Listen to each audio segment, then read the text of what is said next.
Oke teman-teman, berjumpa lagi ya pada kesempatan kali ini. Kebetulan ada salah satu pertanyaan dari teman kita gitu kan. Jadi menanyakan tentang ketika odading digoreng itu tidak pecah ya. Permasalahannya apa gitu kan. Karena kemarin saya sedang membuat konten ya teman, konten tentang gula tengah ya. Jadi memang itu berkaitan sekali kenapa tidak pecah atau tidak belah menjadi dua saat odading ataupun bolang-baling ini digoreng ya. Nah permasalahannya itu adalah yang pertama tentunya ya teman-teman, itu ada di gula tengah sendiri ya ketika membuatnya. Dan beberapa kali saya menjelaskan teman-teman ya bahwa kualitas dari gula halus itu sendiri menentukannya. Jadi ketika teman-teman mencari ataupun membeli gula halus itu memang harus dipastikan, dan teman-teman jangan sampai lupa ya, jangan sampai tidak tahu juga bahwa gula halus ini kan memang khusus ya, terbuat dari gula pasir. Jangan sampai keliru ya, artinya karena kadang di toko-toko atau di toko bahan kue seperti itu ada yang namanya gula halus itu yang khusus buat donat dan gula halus biasa.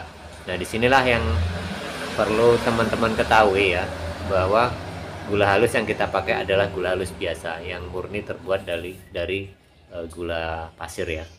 Nah ini menentukan kualitas. Tetapi teman-teman ya, tetapi kalau di setiap daerah itu biasanya kalau gula halus yang kita jumpai gitu kan, itu biasanya kan ada merek-merek tertentu ataupun ada juga yang buatan lokalnya dari industri yang menggiling kemudian dipasarkan di masyarakat seperti itu. Tapi kalau kita jumpai kebanyakan adalah branding ya, artinya ada brandnya. Kualitas tergantung dari kemasan ataupun dari produknya. Jadi harga pun relatif ya, ada yang murah ada yang mahal. Tentunya kalau yang lebih mahal secara kualitas itu lebih ya menjanjikan seperti itu. Karena pengalaman saya teman-teman, ketika saya dulu di Samarinda itu ada beberapa brand gula halus, dan itu mulai dari harga yang sedikit murah gitu kan, dan sampai yang paling tinggi seperti itu.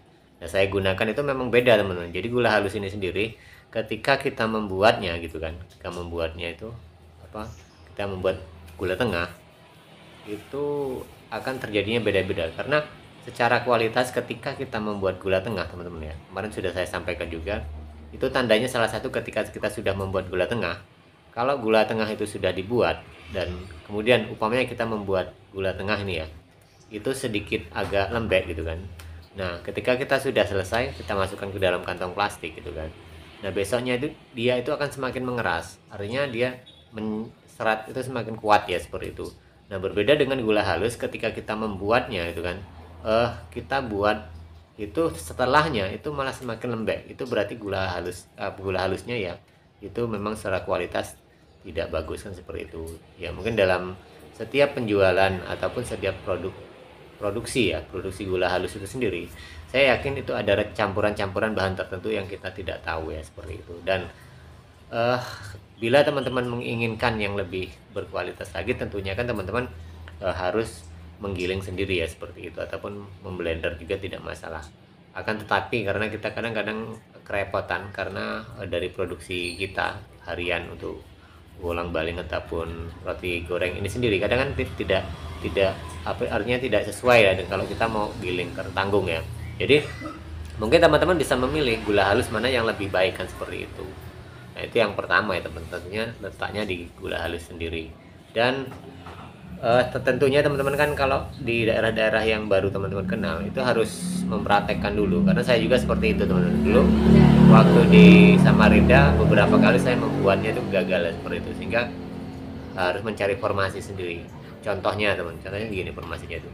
Pertama kali teman-teman membuat gula tengah gitu kan, dengan takaran pokoknya 1:1, pokoknya 1 kilo gula halus dan 1 kilo formasinya, 1 kilo tepung terigu, itu biasanya kok tidak pas. Akhirnya gula halusnya kita tambahin 1 kilo 2 on, untuk tepung terigunya cukup 1 kilo kan, dan seterusnya sampai formasi itu benar-benar terjaga kan seperti itu. Nah kalau sudah ketemu teman-teman ya, sudah ketemu formasi yang pas gitu kan, nah itu berarti yang cocok kita gunakan. Tapi kalau sekarang gula halus terutama yang bermerek teman-teman ya, bahkan kalau gula halus kita giling sendiri pun sepertinya kalau kita cuma mengandalkan takaran 1:1 itu sekarang kayaknya seperti sudah tidak mampu untuk nanti ketika digoreng itu bolang-balingnya itu akan pisah sendiri atau pecah ya, seperti itu.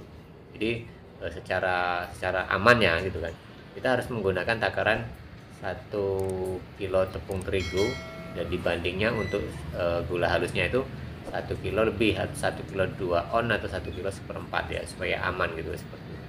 Itu hal yang pertama ya teman-teman. Yang kedua, ketika teman-teman membuat gula halus ini sendiri ya, usahakan itu lebih enak ya, lebih enak dan lebih mudah pecah nantinya, yaitu gula halus itu sendiri jangan terlalu keras seperti itu. Orang kadang-kadang kalau gula halus baik ya, ketika kita buat gula tengah, kita buat lembek aja bisa mengeras, apalagi kalau kurang air seperti itu ya. Jadi dia nanti akan lama cair di tengah adonan yang kita buat ini ya teman-teman, kita tumpuk ini.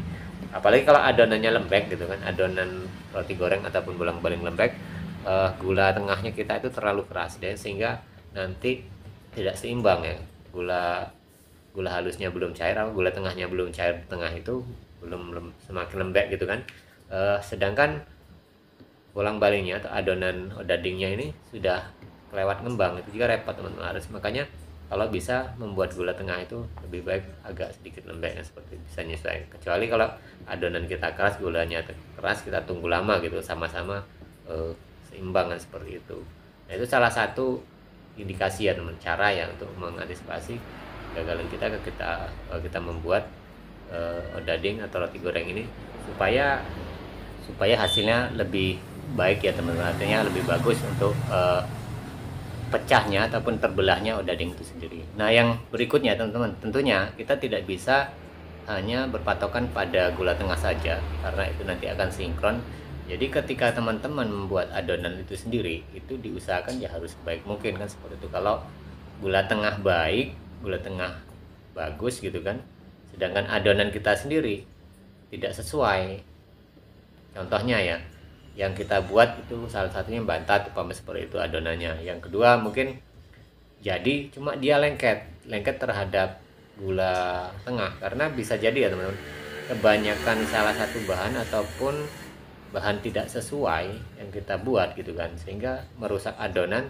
Nah, di gula tengah sendiri itu lengket, sehingga tidak memisah gitu. Akhirnya lengket di gula tengah itu ya, antara lapisan bawah dan lapisan yang paling atas, sehingga mempengaruhi potongan ataupun terbelahnya nanti odading ketika digoreng kan, seperti itu teman-teman. Nah, jadi itu indikasi ya teman-teman, indikasi memang harus sinkron gitu kan, harus sinkron antara adonan itu sendiri dan gula tengah yang kita buat kan, seperti itu.